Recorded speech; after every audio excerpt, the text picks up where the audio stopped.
Hello people! I've recently decided to install Homebrew on my Nintendo Switch. For that you normally use a so-called RCM jig to short two pins on the right side of your Switch while powering it on, which in turn allows you to inject a custom payload.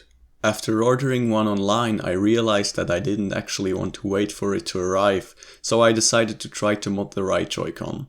It now has an additional button on the back which shorts the already mentioned pins if pressed. Now I can boot into RCM without using an RCM jig. However, before you now start modding your own Joy-Con, you should know some things. Most importantly, I am not responsible for any damages you do to your Joy-Cons or your actual Switch when attempting this mod. Secondly, it should be obvious that doing this will void the warranty of your Switch.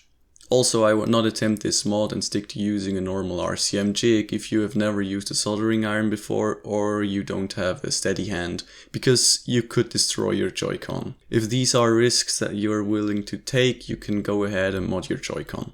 You will need your Switch, a soldering iron, some wire, solder, a button that fits inside the Joy-Con case, a drill, and a drill bit matching the size of your button. To see whether your button fits inside the case, you best open up your Joy-Con. The button needs to be able to fit inside this gap. The first step is to find out whether your Switch is actually moddable or not.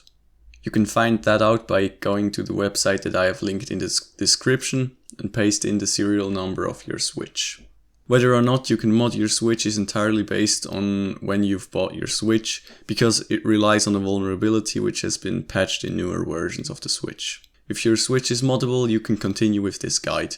If not, I am afraid you're out of luck. After that, you need to prepare two pieces of wire and strip one end of them. The ones in the picture are way too long, but just don't make them too short. Then solder the wires to your button. The one I used is a very common one and originally had 4 pins, but I removed 2 of them to save space. Just don't remove the wrong ones. If you're unsure, use a multimeter or have a look at the datasheet if you can find it. The pins need to make contact if the button is pressed and otherwise stay open. After you've done that, you can trim the wires to the correct length and strip the ends. The next step is to solder the whole thing to your Joy-Con. This right here is the PCB you need to solder the wires to. The button needs to short pins 4 and 10 like in the picture.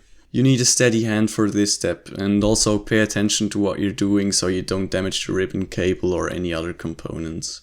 It doesn't matter which wire you solder to which pin, just remember that the top of your Switch needs to be able to be pressed from the outside of the controller.